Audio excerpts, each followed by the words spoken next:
Well, friends, another year is behind us. I hope it was a good year for you personally because, in general, it was not great. It was a good, if challenging, year for me. My wife and I welcomed our son Thomas to the world, and we decided that 2 children is plenty. Our daughter Evie started preschool, and we all immediately got sick and have pretty much remained sick for the last 6 months. Anyway, I wanted to make sure the whole team can take the holidays off, so I thought I'd make a light end-of-the-year video. Just take a few minutes to chat with you all and ask you your feedback on a few things. I also had a lot of fun with the last Q&A, so I'm going to throw in a shorter version of that once I've picked your brains for all your juicy feedback. All right, 3 items I would like to ask you about: thumbnails and titles, video topics, and Means TV content. First, thumbnails. You've probably noticed that we've more or less settled on this minimalist red aesthetic for our thumbs recently. Main question: do you like this? We've been experimenting with YouTube's automatic A/B testing, and the results have shown that this style pretty consistently outperforms any other we try. If we take YouTube at its word, that would indicate to me that the majority of you watching prefer the vibe of these red thumbs. But that is the problem. I do not trust YouTube to provide accurate data.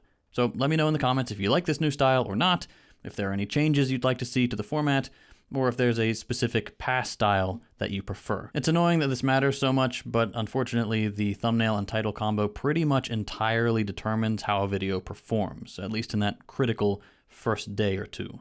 Now, speaking of titles, we've also been experimenting there. In the past, we've gone for straight explanatory titles like How Capitalism Ruined Blank, or questions like Should we trust neoliberal economists? After a whole string of videos absolutely flopped, I was like, okay, maybe it's the titles. And we started trying both jokes and shorter, punchier statements like literally 1984 but neoliberal, the AI Manhattan Project, and Slop School is here. Performance improved pretty much immediately, so again, that would indicate that viewers think the new titles are better. If you have any opinion one way or the other, sound off in the comments. Next, video topics. We've been doing the Socialism 101 stuff for over 5 years now. There are still, obviously, a lot of people who need the 101 level content. People who are just learning about socialism, like really learning about it for the first time. I also get requests for some pretty specific theory stuff, which honestly, I'm probably not going to cover. It's just too niche for this channel. There are some great other creators on the platform digging more into that stuff, and I'd highly recommend you check out their work. Another comment I get is that people love our channel, but they're so burned out or depressed from learning about these problems and challenges that they can't watch anymore. And I definitely empathize with that. It can be hard surrounding yourself with this stuff day in and day out. Like, this is my day job, I get it.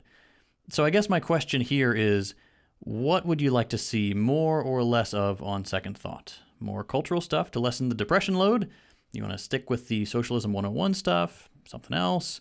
I want to stress that we're not going to make dramatic changes here, but if enough people are looking for like a subtle content or vibe shift, we'll do our best to accommodate. Speaking of topics, if you have an idea for a video, or if you're a journalist looking for a platform for your investigative work, we now have a Google form linked in the description of every video where you can drop us a line. All right, last thing, Means TV content. I'm sure a lot of you already know I've been working with Means TV for the past couple of years. It is a fantastic platform and a much better fit than the previous group I was with. Don't trust the liberals. They will betray you. My big question here is, if you're a Means TV subscriber, what kind of exclusive content would you like to see from Second Thought?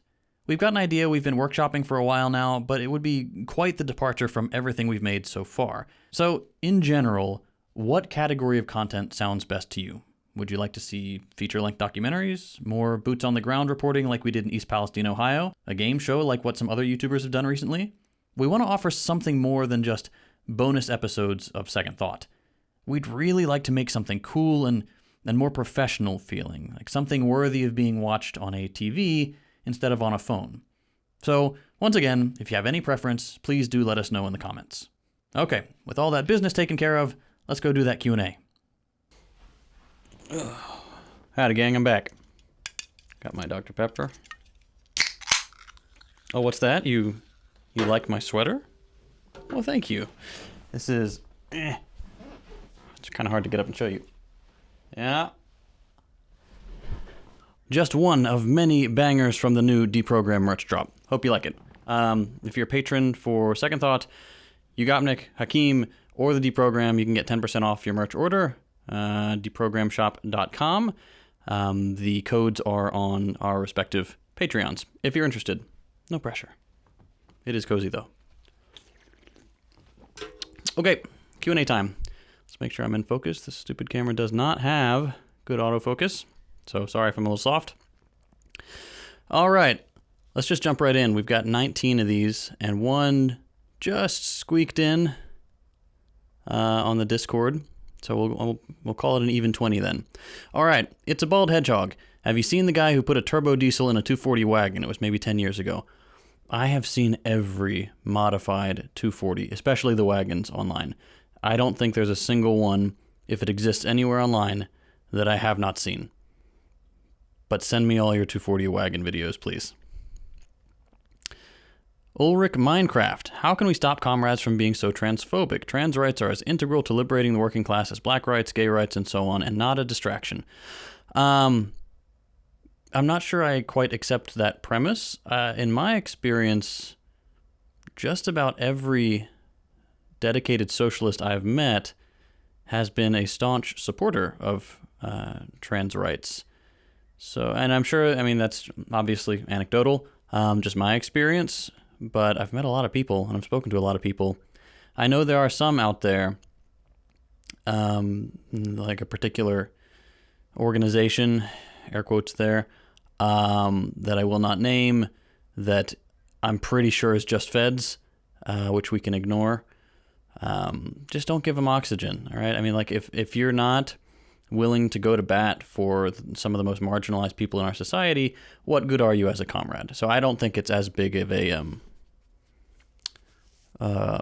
problem, transphobia on the left, the genuine left. Among liberals, yeah, absolutely. But socialists, that hasn't been my experience. LaShawn, there are municipal elections coming up in the city of Amsterdam where I live, and I'm in the position to be somewhat influential, or to somewhat influence some of their agendas by speaking to the parties and their leaders in an upcoming meeting. I'm not a politician, but a performance artist who's active in community building. Simply put, I would like to try to somehow transfer power from institutions, a select group, to civil initiatives. What would be a good angle to approach this with when I'm convincing even right-wing parties to invest in arts and social culture? Wow, that's a tough one. Cool, first of all, that you get that opportunity.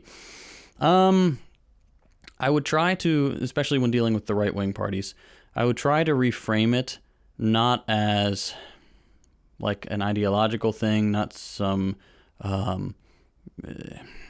abstract, the arts, because a lot of right-wing groups tend to view art as a whole as kind of like elite or snobby, or not a concrete thing.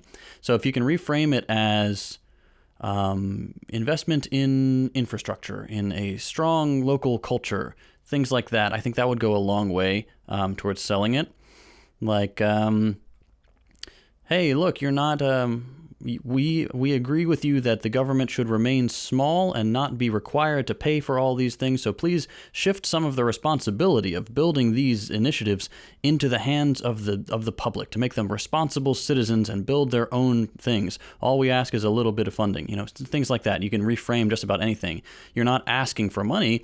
You are proposing that citizens take matters into their own hands and build something beautiful that will enrich the local culture and blah, blah, blah, blah, blah. Culture, hot topic. Like that's a buzzword for the right. I would try to reframe it away from, hey, give us money to do artsy things, to, hey, empower us, the local population, to enrich our culture and make more inclusive neighborhood. Maybe don't use the word inclusive if you're talking to the right, but stronger neighborhoods, community involvement, less vandalism, because people will be proud of their cities, things like that. There's always a way to spin it, but that's really cool. I hope it goes well. Brady Girl, who are your favorite philosophers right now? Any interest in a particular philosophy/philosopher at the moment? Would love to see more analytic/philosophical leaning content from the channel if that's of any interest to you and your team. Thanks for all your time and great content this year. Thank you for watching. I admit I'm not the biggest philosophy bro. And this is a cop-out, Marx something, history of the world, philosophers talking about stuff, something, the point is to change it. Obviously Marx was like an economic philosopher himself, so that's an easy answer. But I really, since having my second child, My wife and I have been super busy, and we haven't had a ton of time to do, like, I don't know, I haven't had time or the willingness to do more work outside of work hours, so I haven't been reading much nonfiction. I have been reading a lot of like sci-fi just to de-stress, and so I would put, I guess you could say, some of the more highbrow sci-fi writing dabbles in philosophy, like Frank Herbert of Dune, Ursula K. Le Guin is another one. So I'd guess I would consider them philosophers of a sort. So those would be the two that come to mind right now. Whether we'll put more of that on the channel, it's not super interesting to me. We definitely talk about philosophers when it's relevant, but like a dedicated video, probably not. Kevin F. The UK Green Party, under new leadership this year, has massively increased its membership to become as popular as Labour and the Conservatives.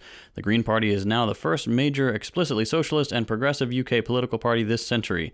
There have been many comparisons with Mamdani's campaign. Have you been following the rise of the UK Greens, and do you think the US Green Party could ever experience similar success under new leadership? No and no. I don't really keep up with horse race stuff, even in my country. So I haven't been keeping up with the Greens in the UK. The US Green Party, unfortunately, is largely seen as a joke. Like, not because they don't try, but because they are so shut out from the political process because of the two-party corporate duopoly we have here, where they just don't have a shot. It's like people see them as like kids running around the adult table while the adults are trying to do their debate. Which is unfortunate because they are better than the Democrats or the Republicans, but that's just not the way things work here. Mamdani, also worth mentioning, is not really a socialist. He's a socialist in the way that Bernie Sanders or AOC are socialists, which is to say that they're social democrats. Again, better than the Republicans or the Democrats, but still not socialism. At best, we would get concessions from a social democratic government, and those concessions can always be rolled back when it's convenient, which we've seen in every social democratic country throughout history. And even in the U.S., a ways back when we were flirting with social democratic policies. Noah L. Realistically, how do you see the situation in Palestine playing out over the next decade or two? On the one hand, I'm optimistic that Israel has become so universally hated and seen for what they really are. This does not bode well for their future. On the other hand, it's still very upsetting seeing them continue the genocide unabated and become much more aggressive in expanding the settlements and pushing out the Palestinians with zero pushback. The resilience of the Palestinian people is incredible. Yeah, absolutely agree. Do not stop talking about Palestine. It is the question of our time. I think when we look back and receipts need to be kept, like who cast their lot with evil and who cast their lot with good. Unfortunately, I think the answer is just going to be more bloodshed for the foreseeable future. As long as the United States backs Israel to the hilt, which they do, Israel is not going anywhere. However, the second that support falters, Israel is done for. They only exist because they are useful to the United States as an unsinkable aircraft carrier in the region, causing chaos and destabilization and obviously the genocide. They're the U.S.'s rabid dog in the region. I don't want to say more than that. Because people are still very sensitive about the Israel thing in the United States, even though it is an illegitimate apartheid regime. But yeah, the Palestinian people, that is what resilience looks like. You're absolutely right. I don't think Israel will exist as it currently does by the turn of the next century. It's too violent. It's too hated. And the U.S.'s power around the world is slipping. So once the U.S. is no longer the sole superpower, which I would say already it's not, but once the star of the United States has dimmed a little bit more, it's going to become untenable for them to keep supporting Israel to the extent that they do, which means it's going to be more difficult for Israel to continue to exist, which means Israel's going to feel backed into a corner and get even more violent, and then eventually it will implode. Matthew R. I love your videos. Thank you. As a frequent listener of the D program, I'm always looking forward to the next episode. My least favorite part of any given episode, however, is the almost ritualistic dunking on Trotsky. What's all the hate about? And then a lot of other clarification to the question. I could make a joke and say, oh, very Trotskyist of you, writing all that. No, mostly it's just a joke. It's a meme. Trotsky early on did have some good contributions to the revolution. One of his works on the Russian Revolution was excellent.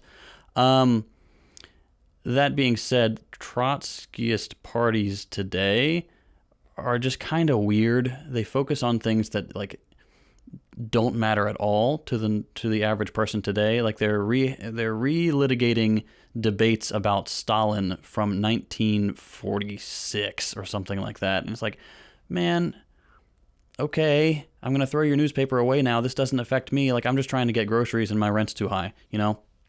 So that's, I think, the main gripe people have with the Trots is that they are super gung-ho about their little newspapers and Stalin and not really doing much else. There are some Trotskyist groups doing good community work, but without that community work, they're just kind of weird. So I'm not going to dismiss them outright, but that tendency they have to be super aggressive about things that don't matter is counterproductive, to say the least. But mostly it's a meme. Stevie H., I was wondering, how do you get over the idea of slow progress not being enough? I find myself exhausted by people toting small efforts. It's always small efforts and never big lasting change. How do you navigate the frustration on the tiptoeing? So I think it's a bit of a mistake to think that history is made by big moments. It is made by the conscious, small, concerted, gradual efforts of masses of people over a long period of time. And there will always be periods of intensity. There will always be ruptures in the social fabric. It's like the expression, there are decades where nothing happens and weeks where decades happen. And that's just how history goes. It's kind of like a frog boiling situation. Nothing. Yo, we're boiling. We got to do something. Okay. And that's kind of typically how it goes. We are in a period now. If you're really locked in, you're like, man, this is so slow. Nothing is happening. But if you zoom out even just a little bit, like the last 10 years have seen more growth of socialism, both in the U.S. and abroad, than arguably the previous 50 years, maybe even longer than that. Reagan and Thatcher, neoliberalism did such tremendous damage to the American psyche, the American conception of what politics is, what society is. And so we're just now starting to come out of that really dark, stupid, destructive period. So there has been a lot of growth. It may feel slow because we were so invested in it. We're like, man, I would like to see this future that we're trying to build in my lifetime. Will it happen? I don't know. You can't force things. You cannot force change to happen before it is time. You have to meet people where they are. You have to continue the slow, tedious work of agitation, organization, education. That is all critical work. And we can't fall into the trap of accelerationism, of just rushing to get things done when we don't have the infrastructure in place to bridge the gap between the fall of capitalism and what comes next. So patience, but it is going faster than you think. Stevie H. has a second question here. I'm trying to keep it to one per person, but this one had a lot of upvotes, so I'm going to answer this one as well. How do you engage best with friends and family on political topics? I'm not afraid to have them. Others are. But I wanted to challenge people's thought process for better outcomes. How do you plant the first seed? I often find people lack basic empathy for others, and that's hard due to this whole individual responsibility BS America and a lot of Western countries love to tote. Love your videos and glad to support. Thank you for your support. Really do appreciate it. The friends and family thing is touchy. I would say, first of all, make sure it's worth it. Make sure it's worth the relationship, because some relationships are very emotional. like between, for example, a mother and a son. That one, you really got to be careful. Your mom doesn't feel like you hate her because you're speaking strongly about something that you care about, and she thinks something different, and she thinks, oh, my son thinks I'm stupid. He hates me. He thinks I'm a bad person. You don't want to ruin a relationship like that. That being said, you do also, if you've determined that it's worth a conversation worth having, meet people where they are, right? If someone likes to read, you can offer them some book suggestions. For example, like if you've got a chud uncle who hates the government but is also like super conspiratorial, give him something by William Blum. Killing Hope is about the all the CIA's work to destabilize the world and destroy communism as an alternative. So he might see the communism thing like, hell yeah, but then he'll also see like the really shady stuff the CIA did, which will play into his conspiratorial nature. And that could be the first seed. You tell him like, hey, you thought that was weird. Check out Operation Condor. Check out Gladio, MK Ultra. Like, give him all these things about, Operation Mockingbird, things that the CIA did to the American people. And then you're like, okay, he'll be like, wow, maybe we're not the good guys. And then you go from there. It takes time. It's frustrating. It's a lot of repetition because you're going to get the same objections from people every conversation you have. But planting that first seed, you might not even see that it's been planted, but over time, you come back to them a year down the line and suddenly they're a completely different person, politically speaking, which is really cool. Make sure you and the person you're speaking to are capable of having an adult conversation about this stuff without ruining the relationship. If you are willing to risk the relationship, that's on you, but do consider it. Isaac D. When discussing political and economic topics with family, would you recommend being transparent that I'm a socialist or focus on the nuance of the topic at hand? I'd say first off, focus on the nuance. Most people aren't like rushing to put labels on themselves when they're talking about stuff that matters to them. Like the rent's too high, groceries are too expensive, electricity's too expensive. That doesn't really have anything to do with your political labels. If you can explore the structural reasons those things are so expensive, that is a lot more pertinent than saying, I'm a socialist and socialists believe blank. That being said, if they ask, don't be cagey about it. Just be like, yeah, I'm a socialist. Here's why I think this. Here are some historical parallels, stuff like that. I'm very open about the fact that I'm a socialist. Maybe because I'm just desensitized to the terminology now. But usually people aren't like, they don't clutch their pearls when you say that anymore. They're just like, oh, I didn't know that about you. That's why. And then you can kind of explain. And they're more interested than horrified, generally speaking, these days. Because nobody thinks that things are going well. So they're like, you know what? Sure, let's listen to an alternative. What's up? Mitchell L.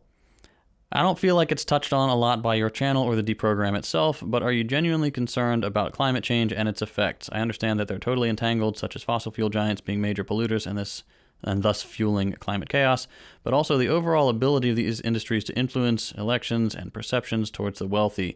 I find it's an important issue, but I wanted to know if you feel the same way about climate change and its impacts. Yeah, absolutely. I've done a bunch of videos on climate change on this channel, and we did one fairly recently on deprogram too. I can't mention it every episode, but it is one of the most pressing issues of our time. Thankfully, you've got countries like China who are doing incredible work, de-desertification, regreening, stuff like that, sustainable cities, which is fantastic. But yeah, it's a crisis, and it's one of those things that people are really scared about, understandably. So I have to be very careful with how much I talk about that on the channel because I walk a fine line between, depressing people and getting them fired up to get involved. And climate change is one of those that will generally tip people towards the depression side of things if you're not careful. So yes, absolutely.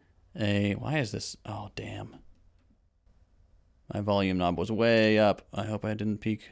Sorry, gang. I'm not going to re-record this, but I will try my best to make the audio sound better. I've turned it down a little bit. But yeah, climate change, big issue. Obviously, I'm very concerned about it. And it is entangled with a lot of the other issues that we are dealing with, like corporate capture. All right, Stephen C. When talking about what we can do, I usually just hear help the movement grow, and I wonder if there's people out there with strategies on how to actually accelerate towards the revolution. Like the fascists definitely had a strategy, like Project 2025, or even earlier with working towards owning the courts, owning media, etc., and I haven't heard of any such concrete plans on the left. Okay, problems there. The left does not have money. We can't own the media. We can't spend millions of dollars engaging think tanks to come up with a concrete plan to enact at state and federal levels. We don't have that kind of power. So the only thing we really can do is to help the movement grow. What is socialism but is a mass movement of people who are invested in their future and the future of society and the world. So, when you ask what can we do, if only there was a book with a title very similar to that. Read Lenin's What is to be Done, read State and Revolution. Those help a lot. Genuinely, like, if you're not involved with a socialist organization yet, I can see why it feels like helping the movement grow is an abstract idea. But once you get involved and start organizing with other people, it becomes very clear that things are happening. It's not like, vague, I'm doing my part. No, you're out organizing for like a tenants strike. You're out boycotting or blocking a road. It depends on where you are, what issues are affecting your community, and so on. But please just try. Get involved. If you're not, I'm just gonna assume that you're not in a party. Join one. Join an organization, and you will quickly see help the movement grow, what that means in practice. Cordy, is socialism compatible with a less invasive surveillance state? I've heard that the reason China has so much surveillance and little free speech, in quotes, is because they want to suppress insurrections and riots to keep the socialist nation intact. So it's partly a cultural thing where some people aren't bothered as much by the intrusive surveillance. I do not like it. I think it is bad, and we should push back against being surveilled at all times. But the problem is, like, comparing the United States to China, we're already surveilled, I think, way more than people are in China, and we don't get any of the benefits. It's both intelligence communities or organizations keeping tabs on us, like FOIA request your FBI file. Mine's like 4,000 pages long or something, and they sent me 10 redacted pages, which is stupid. I should be able to get access to the whole thing, but whatever. So intelligence organizations know everything about you. Corporations know everything about you. Social media platforms know everything about you. There's a reason you're getting targeted ads all the time. It's because everyone everywhere knows everything about you because there's a dossier on you to make more money for these corporations. And if you're a troublemaker, you're in a file somewhere at the NSA, FBI, CIA, etc. So is socialism compatible with less invasive surveillance? Yeah, I think so. I think any kind of society is compatible with it. It's making it a priority and drawing a line in the sand and saying this far and no further. We appreciate that you're keeping society safe by having traffic cameras or, whatever, stuff like that. Facial recognition in public spaces at night. I don't know. I'm not a surveillance person. I don't know what all goes into that and what is a reasonable amount of surveillance. Some of it is required because, cameras are used in everyday technology, like traffic cameras and stuff like that. But when it intrudes in your own home, in your private spaces, things like that, you're browsing online, then it becomes a little bit iffy, and that's a conversation that we absolutely need to have as we progress towards socialism. And I'm looking forward to a time when we're seeing China engage with a lot of developing states where they're dabbling with socialist ideas, and I would really be interested in seeing like the minutes from their meetings and stuff where they actually talk about this stuff because they do, and it's fascinating. And it's dry, but that's how building a socialist party or a socialist conception of a state works. It's a lot of meetings, a lot of paperwork. But that's really interesting to me. So yeah, it's something we need to talk about. June, Do you think there would be a shift towards socialist policies for the U.S. in the future? Do you think the younger generation sympathizes more with socialist ideas? I find it hard to imagine a bottom-up revolution in the U.S. If the U.S. were to go towards socialism, I guess it would be a very gradual top-down process. That's not really possible, a top-down process, because we exist in a capitalist state, a neoliberal capitalist democracy. Anybody who is able to get power within that machine is defanged if they call themselves a socialist. Bernie was defanged, AOC was defanged, Mamdani will certainly be defanged. And none of them were president. Bernie came the closest, and really should have been. He was screwed. But the best we would get, like I said earlier, is social democratic concessions, which could be rolled back by the next president. So to have lasting change, the system that we have right now needs to be dismantled. And that needs to come from below. That needs to be a mass movement, not like a movement of Harvard-trained elites who talk the talk and get elected president and say they're going to do all this stuff, don't actually do anything, and then people get disillusioned with socialism because the version of socialism they were presented with was not mass mobilization. So to your other question, do I think the younger generation sympathizes more with socialist ideas? Absolutely. Absolutely.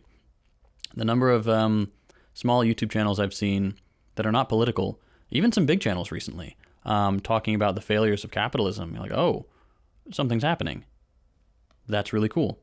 So yeah, we'll get there, but it is slow, and it has to be a mass movement. Uncharted Images. What's an intelligent and balanced response when someone comes at you with a mind full of propaganda we've heard our entire lives about socialism being a bad thing? Be patient. Again, meet people where they are. If they like books, give them a book. If they like videos, give them a second thought video. I hear that guy's pretty cool. Podcasts, there are plenty of good podcasts out there.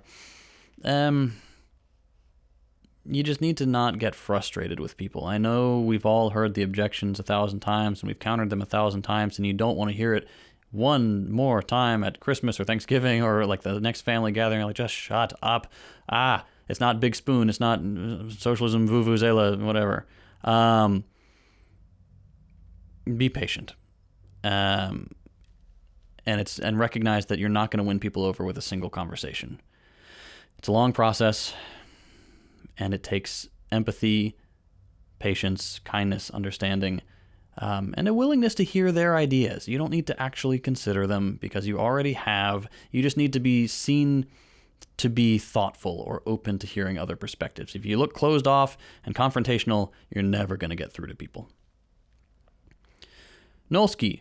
I feel like Second Thought has changed a bit in content featuring content that aligns a bit more with investigative journalism rather than really basic introductory material to leftism, which I've really liked.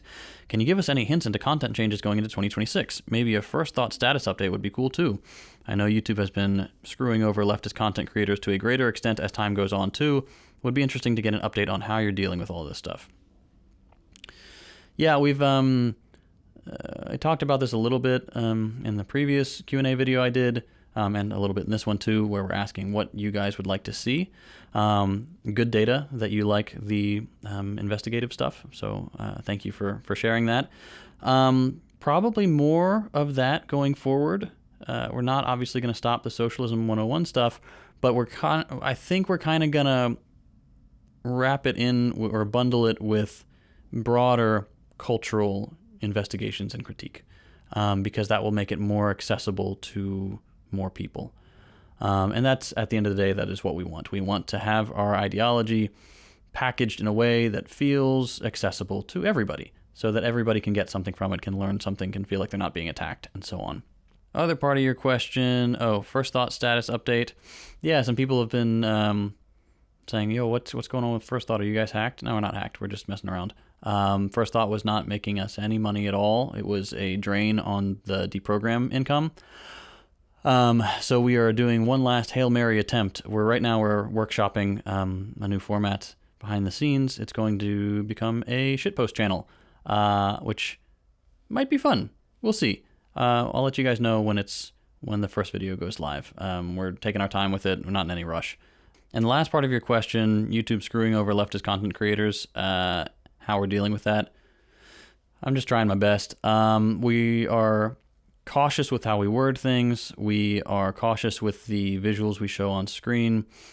Obviously, we can put the uncensored stuff on Patreon and Means TV, which has been great. But yeah, we have to be very cautious on YouTube. It is a corporate platform. But other than that, I'm trying to diversify a little bit. We've got Second Thought, we've got Deprogram, I've got my personal channel, which, hey, there's a new almost 2-hour-long video on the personal channel, or should be. I'm just about done exporting it over there. So check that out. I'm turning it into like a hobby exploration channel because I probably have ADHD. I don't know. But I have explored so many hobbies over the course of my life, and I am very interested in trying new ones all the time. So the video I just put up is, or will be putting up shortly, is a hobby tier list of hobbies I've tried that maybe also you should try because they're fun. And in upcoming videos, you guys can pitch me ideas for hobbies I should try. I give them a shot as a complete beginner and review them. Maybe put them on the tier list. I'm not sure about that part yet, but basically just exploring hobbies. And I think it's really important that we on the left touch grass and try things that are fun and keep up with our mental health so that we don't go insane. So link for that somewhere in the description, maybe on screen. I don't know. Atropatine. If someone were to make a statue of you, totally hypothetical of course, what pose would you like to be in? I'm not talking like a figurine, but a large statue on a square somewhere. It would be me, hands on my hips, in a very, very deep lunge with one foot on the hood of my Volvo. Yeah, I'd like to see that. If you're a sculptor, get in touch. And the last question for today. Oh, nope, there's one short one at the end. Oh, which is actually going to take forever to answer. Okay. Second to last question for today. I am very seriously thinking of running for Illinois State House in 2026 since I want to bring laws to Illinois like the right to repair and stopping ghost job listings. Anything else I should fight for? I'm a huge fan of your work and have been watching you since I was 16 years old back in 2020. Wow. Thank you. I really appreciate that. Young whippersnapper too, running for House. That makes you what, 21, 22? Good for you. Maybe start small. If you don't have any experience with government, you may want to go like city council first to get, just to dip your toe in and see what you think. Because whatever you're expecting is probably going to be different than that. That being said, I think your proposals, right to repair and ghost job listings, I think those are great because those affect everybody. And it's not explicitly ideological, at least to normies. It doesn't seem that way. If you can think of anything else in that vein, I'd say go for it. I would just take it slow, hide your power level, so to speak, get some wins under your belt, and then bring out the big guns. Not literal guns, please. Just, more socialist policies. Number 19, Manolo, how did kids change you? Okay, so how honest do I want to be here?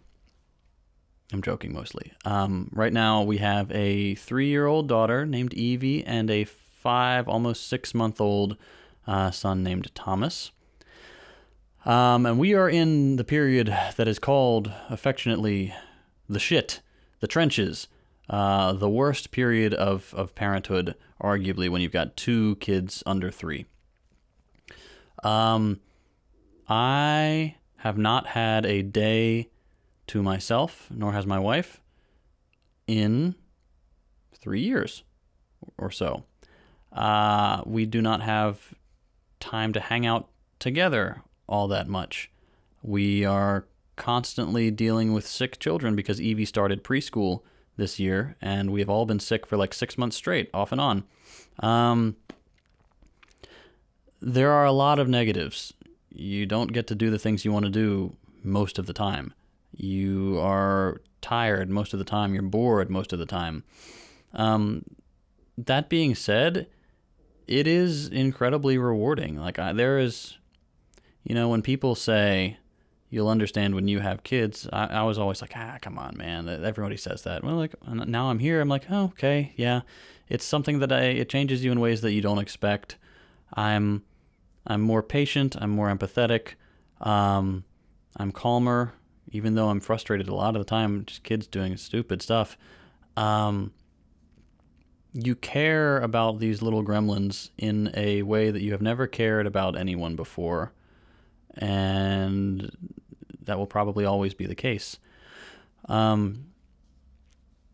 Maybe it's just, the monkey part of my brain where I'm like, genes secured, now I can die.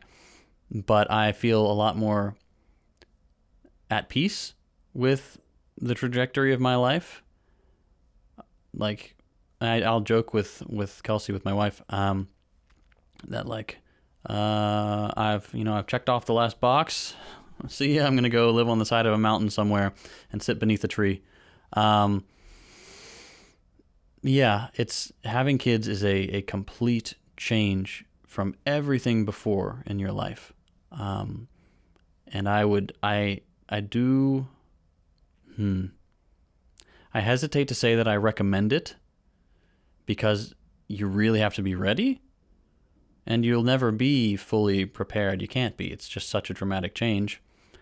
But it is incredibly rewarding and incredibly difficult and incredibly frustrating and incredibly beautiful all at the same time. So, yeah, having kids has changed me as a person for the better. It has changed my life and my ability to pursue things that are important to me for the worse, for now. That will not always be the case. I'm aware of that fact. But when you have kids, there's going to be a period of time where you got to put everything else on the back burner and just focus on the kids and the health of the family, which, it's just a thing. It's just how it goes. But yeah, thank you for that question. It's been cool, I would say. And the final question, the one that squeaked in just before I started recording, from Artemis, expanding on the child question. Do you feel that kids make you more vulnerable and conforming to capitalism? Do you have any thought on how to avoid that? So, it makes you more worried about things that are happening, the way things are going. For me, school, education is a big one right now. I'm like, I don't want to send my kids to slop school where everything's AI, where they have underpaid teachers and the schools are crumbling, or I send them to like a fascist private school.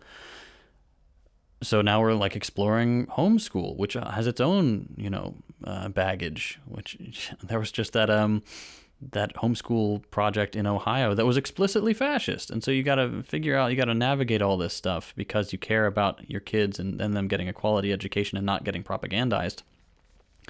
But then to go back to climate change, that's another concern. I'm like, okay, where can I move my family where we will be as safe as possible from climate fallout? And like looking at what happened in Asheville, North Carolina, which was considered a climate haven, suddenly you're like, there's nowhere. What do we do? How do I protect my kids from all this stuff, these forces of nature that are so much bigger than us? So yeah, it makes you scared, makes you nervous, but it also really lights a fire under you to try to improve the things that will improve their lives, to try to maybe build our own homeschooling program and bring in left-wing teachers and work on it together and create something that is actually, legitimately educational and not slop, and then provide that for other families who want to follow that homeschooling program too. Maybe that's something I'll do. I don't know. Teachers, reach out. Things like that. You care about the climate a lot now because you want a livable planet for your kids. You care about education, and you care about the cost of living, and the accessibility of jobs, and whether college is even worth it, and all these things that you haven't really considered before suddenly become very important. So yeah, having kids does force a shift in priorities. because you're on a clock. You got, I don't know, I don't even know when kids start proper school, 7 years, something like that, before they're in school. Preschool and kindergarten, all that stuff before, but like genuine school. Got to figure it out before then, what you're going to do. I mean, you can always pull them out later. I'm babbling at this point, but it's just stuff that's been on my mind. And I'm sure it has for other socialist parents as well. So definitely a conversation we need to have there. I don't know, like I said, we're in the trenches right now. I don't know if I have the time to work on something bigger, but I don't know. Yeah, shoot me an email if you're part of anything like that, homeschooling curriculum or working to improve the lot of children in the United States, or anywhere really. But yeah, I think that would be how I answer that question. Sorry if that was a little heavy at the end there, and sorry if you don't want to have kids and don't care about hearing about kids and stuff. That's just what you guys asked and some insights I was hopefully able to provide. So there you go. Happy end of 2025. Here's hoping that 2026 will be just a little bit better. Hope you're well. Hope your family's well. Hope you have a wonderful holiday season. Hope you buy my merch. 10% off Patreon. And go check out my personal channel if you want to break from the political stuff and just want to explore some hobbies with me. All right. Thanks for watching. See you next year.